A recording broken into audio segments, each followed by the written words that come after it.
Rwanda Hot News, kora subscribe, like, share maze ujye mukuru mesha cyatandukanye murakoze.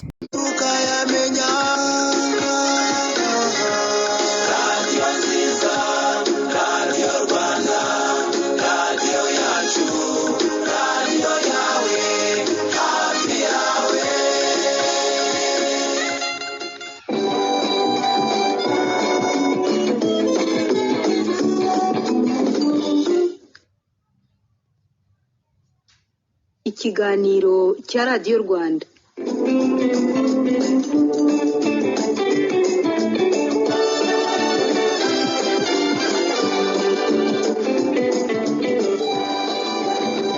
Tubashimiye ko murimo kutwumva. Ntabwo ushobora kubara inshuro mu munsi umwe bwira wigereranije n'abandi. Wigereranya nabo mu birebana nuko basa, uko bitwara, ariko cyane cyane wigereranya nabo mu birebana n'ibyo batunze. Ndabasuhuje, nitwa Ismael Mwanafunzi. Icyorezo cya COVID-19 kiri mu bintu bya vuba byongeye kugaragaza ubusumbane hagati y'abantu mu birebana n'amikoro. Igihe hatangazwaga gahunda za guma mu rugo, ingaruka zagize ku bantu ntabwo zingana. Hari abantu batigeze batakaza ingano y'amafaranga binjizaga, abandi bo usibye no gutakaza amafaranga binjizaga banatakaje ubushobozi bwo kubona ibyo bari burye uhereye kuri uwo munsi gusohoka mu ngo byahagarikiwe. Uko gusumbana kwa mikoro ntabwo kwagaragaye hagati y'abantu ku giti cyabo gusa, ahubwo kwanagaragaye hagati y'ibihugu. Iki gihe ibihugu bikize byahaye bamwe mu baturage babyo amafaranga ashobora kungana nayo bakabaye barakoreye iyo akazi kadahagarara. Urukingo rwa COVID-19 rukimara kuvumburwa, nabwo ibihugu bikize byahise byihutira kurugura.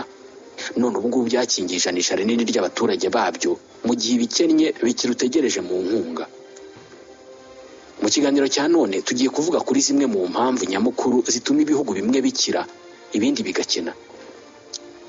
Ubundi kubera iki ibihugu bikize hafi ya byose biherereye ahantu hamwe, ibikennye nabyo bikaba biri mu gace kamwe?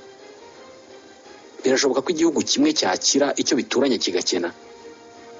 Umuco, amateka, politike, ubwenge n'imiterere y'ikirere cy'aho igihugu giherereye bigira uruhe ruhare mu bukungu bw'icyo gihugu. Bimwe mu bisubizo kuri ibi bibazo biri mu gitabo Wealth, Poverty and Politics cya Dr. Thomas Sowell, umuhanga mu birebana n'ubukungu, akanigisha isomo ry'ubukungu muri kaminuza zitandukanye muri Leta Zunze Ubumwe za Amerika. Turi kumwe na Equity Bank. Equity, ishusho nshya y'abanyafurika ikwitayeho. Tubafitiye n'ubutumwa bwa Minisiteri y'Ubuzima inyuza mu kigo cyayo gishinzwe ubuzima RBC.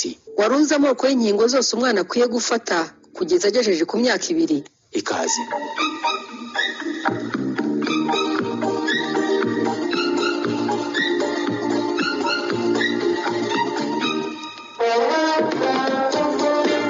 Benshi muri twebwe bashobora kubabazwa n'itandukaniro riri hagati y'imibereho y'abaturage bo mu bihugu bikize n'imibereho y'abaturage bo mu bihugu bikennye. Abaharanira uburenganzira bw'abantu bavuga ko ubusumbane mu mikoro buterwa na politike y'ubukungu abatuye isi bahisemo, aho ubutunzi buguma mu maboko y'abantu bamwe, ubukene nabwo bukaguma muri bamwe. Abangaba bavuga ko amafaranga ahamagara andi mafaranga, ubukene bugahamagara ubukene. Gusa ubusumbane mu butunzi bwabayeho mu bihumbi by'imyaka ishize na mbere y'uko abatuye isi bahuriza kuri politiki imwe y'ubukungu. Ubu busumbane hagati y'abantu bwarenze kuba gusumbanya ubukungu gusa, ahubwo bigera no kugusumbanya ibintu birimo ubukungu: ubumenyi, ubuhanga, imyitwarire ndetse n'ikinyabupfura. Ibi ngibi biri mu bigira uruhare mu kurema ubukungu, ariko ubusumbane mu bukungu bwatumye nabyo abantu babisumbanya. Ibi nabyo abakire babirusha abakene. Mu kuvuga ko ubusumbane mu butunzi bwabayeho kera cyane, dore ibyo twavugaga. Abagereki ba kera cyane mu kinyejana cya 5 mbere ya Yezu bari bazi cyane imibare, ubwubatsi, iyigamitekerereze, ubuvanganzo ndetse n'ubundi buhanga buyoboye isi uyu munsi. Muri iki gihe Ubwongereza bwari ubutaka butuwe n'abantu batize babaho mu buzima bwa gakondo. Iki gihe mu murwa mukuru w'Ubugereki Atene bubatse ikiswe Acropole.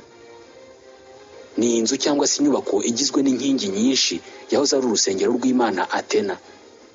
Ubu ngubu bikorerwaho ubukerarugendo nyuma y'imyaka irenga 2400 yubatswe. Nyamara mu myaka 2400 ishize mu Bwongereza bwose nta nzu n'imwe yari ihari. Abagiriki b'iki gihe bari bafite abahanga n'abafilozofe nka Plato, Aristote n'abandi benshi bazanye ibitekerezo byubakiweho iterambere ryose ryo mu burengerazuba bw'isi uyu munsi. Mu gihe aba bariho mu Bugereki, nta mwongereza n'umwe wari ufite izina ryanditse mu gitabo icyo ari cyo cyose. Abanyamateka bemeza ko muri iki gihe hari ibice bimwe na bimwe by'Uburayi byabagaho mu buzima Abagereki bari baranyuzemo mu myaka ibihumbi yari ishize. Ubugereki bwari bwaranikiye ibihugu byose by'isi mu ngingo zitandukanye z'imibereho, ku buryo byasaga naho butaba ku mubumbe umwe n'ibindi bihugu. Itandukaniro nk'iri ngiri mu mibereho hagati y'ibihugu ryari no hagati y'ibindi bihugu by'isi muri iki gihe. Ikinyuranyo mu bushobozi bwo gukora ubukungu cyagumyeho mu gihe cy'ibihumbi by'imyaka hagati y'ibihugu, ariko nyuma byaje kugenda bihinduka. Ibihugu bisa n'ibigurana imyanya. Abari bakize barakena, abari bakennye barakira. Mu gihe Ubugereki bwari bukomeye bunatunze cyane kurusha Ubwongereza mu myaka ya mbere ya Yezu, Ubwongereza nibwo bwari bukomeye bunatunze kurusha Ubugereki mu kinyejana cya 19 ejo bundi. Muri iyi myaka y'1800 Ubwongereza nibwo bwabimburiye isi yose mu kwinjira mu gisekuru cy'inganda. Mu gihe cy'amagana y'imyaka, Ubushinwa bwari bwarabaye igihugu gikize kandi gikomeye kurusha ikindi gihugu icyo ari cyo cyose cyo mu Burayi. Hari ibikoresho Abashinwa bahimbye ubu ngubu twese dukoresha uyu munsi, birimo nk'akuma karanga amerekezo kitwa boussole, impapuro, bimwe mu byuma bireba mu isanzure ndetse n'amasahani y'amadongo. Izi pano dutekaho uyu munsi ubwo zakorerwaga mu Burayi bwa mbere, Abashinwa bari bamaze imyaka 1000 bazikoze, banazikoresha mu ngo zabo. Abashinwa bakoze ingendo z'ubuvumbuzi nyinshi kandi ndende kurusha Umutaliyani Christophe Colomb wavumbuye Amerika. Ibyo nguyu yakoze Abashinwa babikoze mu magana y'imyaka mbere y'uko abikora. Abashinwa babikoze bagenda mu mato manini kandi akoranye ikoranabuhanga kurusha ubwato bwa Christophe Columbus. Ugukora ibintu mbere y'abandi bikagukiza cyangwa se bikaguteza imbere y'abo bandi, bigirwamo uruhare n'impamvu zitandukanye zirimo n'ahantu herereye. Nk'urugero, ubuhinzi bushobora kuba ari cyo gikorwa cyavumbuwe kigahindura ubuzima bw'abantu benshi, kandi ubwo buzima bugahinduka by'iteka ryose kugera n'uyu munsi. Ubuhinzi bwageze mu Burayi buturutse mu burasirazuba bwo hagati, ahari ibihugu nka Iraq ndetse na Iran y'uyu munsi. Bitekerezwa ko Abanyaburayi bamenye guhinga mu myaka 6,000 ishize. Ubuhinzi bwo bumaze imyaka 10,000 buvumbuwe. Ubuhinzi nibwo bwatumye havuka imijyi kubera ko abantu bagombaga gutura hafi y'imirima yabo, maze bituma bateza imbere aho babaga batuye, imijyi ivuka ityo. Ubugereki nibwo buherereye hafi y'uburasirazuba bwo hagati, ahatangirijwe ubuhinzi kurusha ibindi bihugu by'Uburayi. Ni ukuvuga ko iki gihugu giherereye hafi y'isoko y'ubuhinzi kurusha ibindi bihugu by'Uburayi bw'amajyaruguru cyangwa se bw'uburengerazuba. Ibi bivuze ko ubuhinzi bwageze mu Bugereki hakiri kare cyane. Ubugereki butera imbere hakiri kare. Abagereki bamenye ubuhinzi kare cyane, bubaka imijyi, maze kubera ko ubuzima bwabo bwari bumaze koroha, babona umwanya wo kwiga ubundi bumenyi, batera imbere cyane mbere y'abandi Banyaburayi bose bo bari bakirwana no gushaka ibibatunga. Gutura ahantu runaka cyangwa se kwisanga igihugu cyawe giherereye mu gace runaka ntabwo bishobora kurema abahanga muri icyo gihugu, ariko ahantu igihugu giherereye hatanga amahirwe n'uburyo bworohereza abantu gutera imbere. Ibi ngibi bisobanuye ko amerekezo cyangwa se aho abantu batuye ari imwe muri moteri zishyira itandukaniro rinini hagati y'abantu mu birebana n'ubukungu n'amikoro. Hari abantu bakize atari uko ari abahanga kurusha abandi, ahubwo kubera ko isi yabahaye kuvukira ahantu heza haborohereza gukira. Iri tandukaniro ry'amikoro n'imibereho ritewe n'aho abantu baherereye ntabwo riri hagati y'Abanyafurika, Abanyaburayi cyangwa se Abanyaziya gusa, ahubwo rishobora no gushingira ku miterere y'ahantu mu birebana n'ubutaka. Nk'ubuzima bw'abantu batuye mu bibaya butandukanye cyane n'ubuzima bw'abantu batuye ku misozi. Hari ubushakashatsi bwigeze gukorwa ku birebana n'iterambere ry'abantu hashingiwe ku miturire yabo, maze bwerekana uburyo gutura mu misozi bitorohereza abantu kuba abahanga ndetse no kugira ubwenge bwinshi, bitewe n'uko mu misozi hakunze korohereza ubwigunge no kuba abantu bari bonyine, ku buryo badashobora kubona ibitekerezo bishya biba bitembera mu bantu bo mu bibaya, bo babaho bambuka inzuzi n'imigezi bajya hakurya kugira ibyo bahazana, byaba ubumenyi cyangwa se ibintu bifatika. Abatuye mu misozi myinshi ya hano ku isi, yaba Appalache muri Leta Zunze Ubumwe za Amerika, Rift Mountains muri Maroc cyangwa se Pindus Mountains mu Bugereki cyangwa mu yindi misozi y'ahariho hose ku isi, bahuje byinshi biganisha ku gusigara inyuma mu iterambere ry'ubukungu n'imibereho. Umunyamateka w'Umufaransa witwa Fernand Braudel niwe wabaye mu ba mbere bemeje ko gutura mu misozi miremire bigira uruhare mu gusiga abantu inyuma mu iterambere. Ibi byagaragaye cyane mu binyagihumbi bya mbere y'uko havumburwa ubwikorezi n'itumanaho rigezweho. Itumanaho n'ubwikorezi byagejeje iterambere ku bantu batuye mu misozi. Gusa icyo bitabahaye ni iterambere mu mico, imigenzo n'imitekerereze byagize uruhare mu guteza imbere abatuye mu bibaya mu gihe cy'amagana y'imyaka ishize. Gusiga abantu inyuma mu iterambere bikozwe no kuba batuye mu misozi bishingiye ku bwigunge. Ubwigunge ni imwe mu mpamvu zikomeye ziheza abantu benshi mu bukene. Ubu bushobora kuba ubwigunge bufatika bushingiye ku kuba abantu batuye kure y'abandi, hakaba na kure y'ibikorwa remezo, cyangwa se bukaba n'ubwigunge bushingiye ku mico n'imigenzo. Impamvu zose zaba zitera ubusumbane bw'amikoro mu bantu ntabwo zibuza ko ubusumbane bwahozeho, haba mu gihe cya kera cyane mbere y'iri terambere ndetse no mu gihe kigezweho cy'uyu munsi. Muri iki kinyejana cya 21 Ubusuwisi, Danemark ndetse n'Ubudage inshuro nyinshi buri kimwe muri ibi bihugu cyagize umusaruro mbumbe w'ubukungu bukubye inshuro 3 ubukungu bwa Albania, Serbia na Ukraine. Umuturage wo muri Norvège wafite ubukungu bukubye inshuro 5 ubukungu bw'umuturage wo muri Albania, Serbia cyangwa se Ukraine. Ubu ngubu ntabwo ari ubusumbane buri mu Burayi gusa. Ubuyapani bufite ubukungu bwa buri muturage wabwo bukubye inshuro 3 ubukungu bwa buri muturage w'Umushinwa. Buri Muyapani kandi afite ubutunzi bukubye inshuro 9 ubutunzi bw'Umuhindi. Ibihugu byo muri Afurika yo munsi y'ubutayu bwa Sahara bifite ubutunzi bwa buri muturage bungana na 1/10 cy'ubutunzi bwa buri muturage mu bihugu bikoresha amayero. Haba imbere mu bihugu kimwe no hagati y'ibihugu bitandukanye, ubusumbane mu mikoro buri ku rwego rwo hejuru, haba hagati y'ibyiciro, amoko ndetse n'andi matsinda abantu bagabanijemo. Muri buri gihugu ubu busumbane abantu babona ukwabo ndetse bukababaza cyane, nyamara biri ku isi yose ndetse byabayeho mu bihe bitandukanye. Ntabwo ari iby'ubu gusa. Iyi ni nayo mpamvu ibitera ubu busumbane atari bimwe ku bihugu byose. Kuva mu myaka ya kera abantu bavuga ko isoko y'ubukene mu bihugu bimwe na bimwe cyane cyane ibyo muri Afurika ari ukuba hari igihe byari byarigaruriwe n'ibindi bihugu. Harimo ubukoloni ndetse n'ubucakara bwakorewe muri bimwe mu bihugu cyane cyane ibyo muri Afurika y'abirabura. Thomas Sowell wavuga ko ibi ngibi bitahita bifatwa nk'isoko y'ubukene n'ubusumbane mu butunzi muri ibyo bihugu uyu munsi. Bishobora kuba byo cyangwa se ntibibe byo bitewe n'igihugu. Isoko ebyiri zidashidikanywaho z'ubukene mu bihugu ndetse n'ubusumbane mu bukungu hagati y'ibihugu, iya mbere ni uko abantu b'igihugu kimwe baba bakora ibikorwa bibinjiriza byinshi, abandi bagakora ibibinjiriza bike. Iya kabiri ituma abantu bamwe baba bakire abandi bakaba bakene, ni uko bamwe mu bakize batwara byinshi kurusha iby'abandi mu byinjijwe n'imirimo yabo, cyangwa bamwe mu bakoze bakamburwa ibyo binjije. Guhera mu mwaka w'1500 ubwo Abanya-Espagne bigaruriraga ubwami bwo mu burengerazuba bw'isi burimo ibirwa bya Caraïbe ndetse na Amerika y'Epfo, usibye gusenya ubwami bw'ibi bihugu ndetse no guhohotera abaturage babyo, Abanya-Espagne banibye ubutunzi bw'ibi bihugu bwarimo zahabu ndetse n'andi mabuye y'agaciro. Byose barakusanya bajyana muri Espagne. Amateka avuga ko bahakuye toni 200 za zahabu na toni zirenga 18,000 z'andi mabuye y'agaciro. Ubutunzi bw'aba baturage bitwaga abasangwa butaka bwarasahuwe, ariko nabo bakoreshwa imirimo y'agahato. Ikibazo gihari ni iki: ni ku ruhe rwego igihugu gishobora gukizwa nuko cyasahuye ikindi uyu munsi mu 2021? Uyu munsi Espagne iri mu bihugu byo mu burengerazuba bw'Uburayi bikennye ugereranyije n'ubukungu bw'ibindi bihugu byo mu Burayi. 26% by'abaturage bo muri Espagne bafite ibyago byo kujya mu cyiciro cy'ubukene. Espagne nicyo gihugu gifite urubyiruko rukennye mu bihugu byose byo mu burengerazuba bw'Uburayi.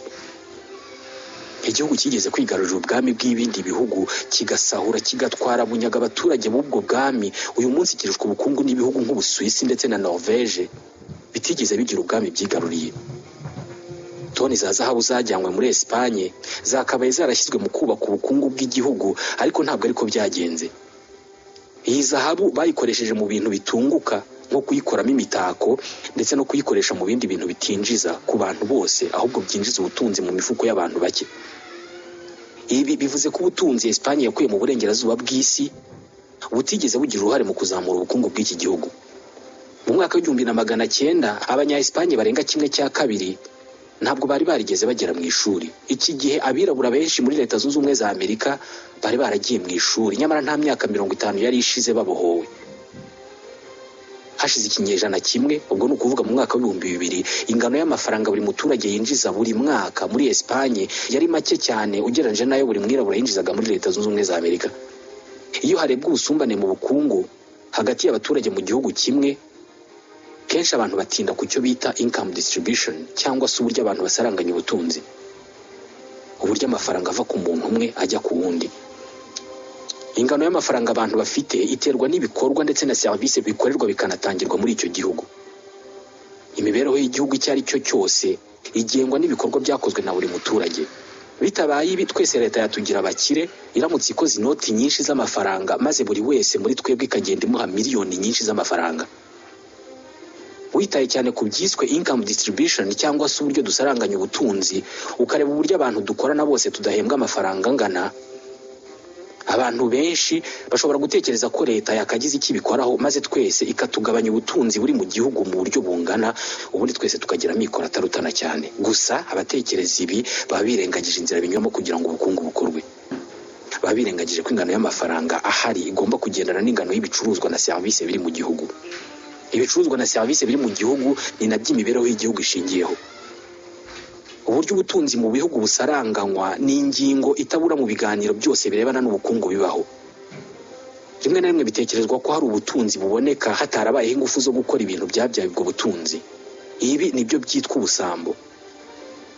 Kugira ubutunzi bwinshi cyane wabonye hatabayeho akazi kabyara ubutunzi, maze bigasaba ko abasigaye bose bakora cyane kugira ngo bazibe icyuho cy'ubwo butunzi wigwijeho utakoze akazi kabyara ubutunzi. Hari umuhanga mu by'ubukungu Henry Hazlitt yaravuze ati impamvu nyamukuru itera ubukene n'ubusumbane mu bukungu hagati y'abantu ntabwo ari ukudasaranganya ubwo butunzi, ahubwo ni ukudasaranganya ibyo gukora. Ni kimwe n'uko hari abandi bashakashatsi mu butunzi batekereza ko bigoye cyane gucunga amafaranga ufite kurusha kuyakorera. Abakene ntabwo ari abakene kubera ko hari ibyo bimwa cyangwa se hari ibyo bamburwa, ahubwo bakennye kubera ko imirimo yabo idatanga umusaruro uhagije. Izi ni impaka abantu bashobora kujya umunsi ukira. Ihererekanya ry'ubutunzi hagati y'ibihugu mu myaka yashize ryanyuraga mu bucakara ndetse no kwigarurira ubutunzi bw'ibihugu bikozwe n'ibihugu by'ibihangange. Uyu munsi imwe mu nzira binyuramo ni inkunga z'amahanga. Hari abantu basobanura isumbana ry'ubutunzi hagati y'ibihugu bashingiye ku hantu ibihugu biherereye. Bakavuga ko hari ibihugu byisanze ahantu habyorohereza gukira. Nk'urugero, ibihugu byisanze biherereye ahantu hari umutungo kamere mwinshi nka petrol, gaze ndetse n'amabuye y'agaciro byakabaye bikize cyane kurusha ibihugu bidafite uwo mutungo kamere. Nyamara ntabwo ari uko bimeze, kubera ko hari ibihugu bikennye kandi bifite umutungo kamere nka Venezuela na Nigeria bifite petrol nyinshi cyane ariko bikaba bikennye, mu gihe ibihugu nk'Ubuyapani ndetse n'Ubusuwisi bifite umutungo kamere muke cyane biri mu bya mbere bikize kuri iyi si. Nibyo aho igihugu giherereye hashobora gutuma gikira, ariko ntabwo ari buri gihe. Hari abantu batekereza ko imico n'imigenzo y'igihugu bishobora kugira uruhare runini mu bukungu bwacyo. Imico ibitandukanye hagati y'ibihugu, ibi nibyo kimwe n'uko n'imigenzo nabyo biba bitandukanye hagati y'abantu ku giti cyabo no hagati y'amatsinda y'abantu n'abandi. Gusa ingingo y'uko imico n'imigenzo y'abantu bishobora kugira uruhare mu bukungu bwabo hari abantu bayihakana. Nk'urugero, hari igitabo cyanditswe ku mpamvu zitera ibihugu bimwe na bimwe gukira ibindi bigakena cyiswe Why Nations Fail, cyanditswe n'abanditsi babiri barimo James Robinson. Cyamaganira kure igitekerezo cy'uko imico bimwe mu bihugu byakuye ku Bwongereza yatumye bikira. Bavuga ko imico n'imigenzo n'imitekerereze y'Abongereza yaba yaratumye ibihugu byakoronijwe n'Ubwongereza bigira mikoro menshi kurusha ibyakoronijwe n'ibindi bihugu. Aha hatanga urugero rwa Leta Zunze Ubumwe za Amerika, Australia na Canada nk'ibihugu byakize kubera ko Abongereza babikoronije bakabisigamo imico n'imigenzo n'imyumvire ituma bakira. Nibyo Canada na Leta Zunze Ubumwe za Amerika ni ibihugu byakoronijwe n'Ubwongereza, ariko na Sierra Leone nayo koronijwe n'Ubwongereza na Nigeria. Ibivuze ko iki gitekerezo atari cyo rero. Ubukoloni bw'Ubwongereza ntabwo ari bwo soko y'ubutunzi kuri ibi bihugu byo muri Amerika y'Amajyaruguru. Nibyo ibihugu byakoronijwe n'Ubwongereza hari imico n'imigenzo bigihuriyeho n'uyu munsi, nko kuba abanyamategeko babyo bambara perike cyangwa se za ibi ngibi ntabwo ari byo bituma abantu bakira. Abantu bashinze Leta Zunze Ubumwe za Amerika na Canada bari abongereza bakomotse ku bantu bavukiye mu mico n'imigenzo y'Ubwongereza mu binyejana by'imyaka, mu gihe abaturage ba Sierra Leone na Nigeria bakomotse ku bantu bavukiye muri Afurika yo munsi y'ubutayu bwa Sahara bamaze amagana y'imyaka bafite imigenzo yabo, baza kwisanga bamaze imyaka itageze ku ijana mu mico y'Ubwongereza. Ibi ntabwo bibagira abakire. Hari abantu noneho bajya kure bakavuga ko imiterere n'imikorere y'imibiri yacu ari ituma bamwe bakira abandi bagakena. Hari abantu batekereza ko umuntu afite uruhu rwera ariko agira ubwenge bwinshi, hanyuma uko uruhu rugenda rwirabura ubwenge bukagenda bugabanuka. Aba batekereza ko iri hame risobanura ikinyuranyo cy'ubukungu kiba hagati y'abantu hashingiwe ku ibara ry'uruhu. Uko abantu bera niko bakira, uko birabura niko bakena. Bamwe mu bashakashatsi bashyigikira ibitekerezo by'ivangura bagiye bapima ubwenge bw'abantu mu gushaka kugaragaza ko burutana bitewe n'ubwoko bwa buri wese. Gusa aya magerageza n'ibizamini ntabwo bishobora gusobanura impamvu bimwe mu bihugu na bamwe mu bantu b'ubwoko runaka bagiye babaho mbere y'abandi bagatunga nyuma bakaza gukena. Urugero rw'Abongereza n'Abagereki ni rumwe mu zisobanura ibi. Hari igihe Ubugereki bwari igihugu gikomeye gituwe n'intiti kandi gifite ubutunzi, mu gihe Ubwongereza bwari bukennye kandi butuwe n'abantu batazi no gusoma. Aba bose bafite uruhu rwera. Uyu munsi Ubwongereza bwamaze kwigaranzura Ubugereki kuri iyi ngingo y'ubutunzi. Ukraine uyu munsi ifatwa nk'igihugu cy'Uburayi gikennye kurusha ibindi, aho ku mwaka buri muturage yinjiza amadolari y'Amerika 3,540. Ubaza ubukungu ushingiye kuri iyi mibare, Ukraine inganya ubukungu na Benin, ikaba inyuma cyane y'ibihugu nka Angola na Botswana bifite abaturage binjiza ibinyacumi by'ibihumbi by'amadolari buri mwaka. Ku isi huzuye ibihugu byavuye ku kuba ibihugu bikennye bikazamuka bikagira ubutunzi bubishyira ku myanya y'imbere ku isi yose mu gihe kitageze no ku myaka 100. Nk'Ubuyapani bwahoze ari igihugu gikennye cyane mu kinyejana cya 19, ubu ngubu kiri muri 5 bikize ku isi. Nyamara ntabwo bivuze ko ubwenge n'imiterere y'imibiri y'Abayapani yahindutse ngo igire imikorere nk'iy'Abanyaburayi. Aha, ese kumaze amasaha ureba muri phone ngo uri kwishyura ubwo ni amahoro? Oya sha, ahubwo urabona nabanje kuyakurira kuri konti ya banki, ubu ndayazanye noneho kugira ngo nishyure, ahubwo nyibutsa ya kode yo kwishyura, dore ko nishyura bahita banankatasha. Cyo ubu muri ibi bihe bya covid ibintu byose bituvuna n'ibidukata amafaranga nabyo turi kwikorera social distancing. Ishyura na Equity fasta nta kiguzi. Ishyura fasta na Equity ukanze akanyenyeri 555 akanyenyeri rimwe akanyenyeri kode y'umucuruzi akanyenyeri umubare wayishyurwa urwego, birihuta kandi nta kiguzi. Equity, ishusho nshya y'Abanyafurika ikwitayeho. Ubundi gutera imbere ni ukuva ku rwego wari uriho mu mikoro ukajya ku rundi mu ngano y'ibyo utunze. Abantu benshi bateye imbere ni abahinduye imitekerereze bigatuma bahindura ibyo bakoraga bagatangira gukora ibindi bishya, cyangwa se bagakomeza ibyo bakoraga mu buryo bushya butuma bitanga umusaruro mwinshi. Ijanisha rinini ry'abantu ku isi ni abafite ubumenyi karemano bushobora kubabeshaho, ariko ntabwo ari benshi bashobora kurenga urwo rwego rw'ubumenyi ngo bavumbure ubundi bushobora kubyara ubundi bwabakiza. Abaturage batazi gusoma no kwandika batigeze banambara inkweto bafite ubuhanga bwo gutema igiti badakoresheje ishoka cyangwa se umuhoro, bagafata umugozi ukomeye bakawukuba ku giti gihagaze, bakawukubaho cyane igiti kikageraho kigacika. Bashobora gusya ibinyampeke badakoresheje imashini isya, ahubwo bakoresheje urusyo n'ingasire.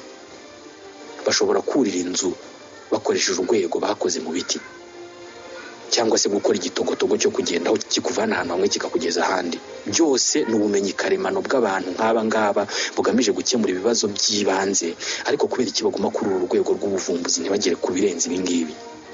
Kubera icyo umuturage wo muri Papouasie Nouvelle Guinée cyangwa muri Afurika utarize ashobora kubaka inzu y'ibiti cyangwa se y'amatafari akayiha igisenge gikomeye cyane, akamenya gupima uburemere bw'icyo gisenge ku buryo kitazagwa, ariko bikarangirira aho, ntazagera igihe ngo yubake etaje cyangwa se yubake ikindi gikorwa remezo? Kubera iki iterambere n'ubukire hafi ya bwose biri muri Amerika no mu Burayi? Ni gute isi yisanze iri mu busumbane bene aka kageni? Iki kibazo gishaje ku rugero nk'urw'amateka y'abantu ubwayo ashajeho. Umushakashatsi w'amateka n'imibereho y'abantu Jared Diamond mu gitabo yanditse akacyita Guns, Germs and Steel agaragazamo ko ibi byose byahereye ku buhinzi. Mu myaka 10,000 ishize ubwo abantu batangiraga guhinga mu burasirazuba bwo hagati, bahisemo guhinga ingano kubera ko ari cyo gihingwa cyihanganira ibihe bigoye nk'amapfa n'ibindi. Ingano ni igihingwa cyiza kubera ko iyo cyeze ushobora kuzihunika mu gihe cy'imyaka myinshi. Ikindi kandi zuzuye intungamubiri. Ikindi zivamo ibiribwa byinshi. Wazikaranga ukazirya, wazotsa, wazinywamo igikoma cyangwa umusururu, wazikoramo umugati. Ikindi ni uko ingano n'ibindi binyampeke byafashije abantu gutangira korora kubera ko ibisigazwa byazo bishobora gutunga amatungo, nayo agatanga inyama, agatanga umukamo n'ifumbire ituma ubuhinzi bukomeza gutera imbere. Mu gihe aba bantu bahisemo guhinga ingano n'ibindi binyampeke kubera ko ibihe by'imvura n'izuba bitari biboroheye, abandi batuye aho imvura yagwaga neza n'izuba rikava neza bo bahisemo guhinga ibindi bihingwa byera vuba ariko bidahunikika. Ibinyabijumba, ibi birimo ibikoro, amateke, ibijumba n'ibindi nkabyo. Ibi byera vuba cyane, ntibibikika, nta ntungamubiri zihagije bigira, kandi ntabwo bikorwamo ibiribwa byinshi nk'ibinyampeke. Kuri Professeur Diamond, abantu bose bahisemo gushyira imbere ubuhinzi bw'ibinyabijumba n'ibindi bihingwa ngandurarugo. Uyu munsi amikoro yabo ari hasi kurusha abahisemo gushyira imbere ubuhinzi bw'ibinyampeke. Abahinzi b'ibinyampeke babihingaga uyu mwaka bakabihunika mu utaha, bakaba bafite umwanya uhagije wo gukora ibindi bikorwa bibateza imbere. Abahisemo guhinga ibihingwa ngandurarugo barabihingaga mu mezi 3 bakabirya bigashira, bakongera bagahinga, ubuzima bwabo bukaba uko nguko, guhinga bakarya, bagahinga bakarya. Mu yandi magambo, abantu batigeze batera imbere ni abatarahinze neza mu ntangiriro. Bahinze bidatanga umusaruro mwinshi, ntibitange intungamubiri, ntibihundikike. Byatumye buri wese muri bo atakaza ingufu buri munsi, ashaka ibyo arya uyu munsi, akabirya, akarara bimaze, akazinduka ajya gushaka ibindi, gutyo gutyo. Hari abantu benshi babayeho igihe kinini ari abahinzi, maze rimwe mu gihembwe kimwe cy'ihinga bahinga igihingwa batajyaga bahinga. Birabakundira birera. Umusaruro barawugurisha, baguramo inka, ubwo babahanze undi murimo wo korora wiyongera ku guhinga. Igihe bamaraga mu mirima cyahise kigabanuka kubera ko batangiye no kujya bita kuri ya nka. Hari n'abandi byagendekeye uko nguko, amafaranga bakuye muri wa musaruro bayashingamo butike, ubwo haba havutse undi murimo utari uguhinga. Nguko uko abantu bamwe bateye imbere, abandi basigara inyuma, ariko byose bihereye ku buhinzi.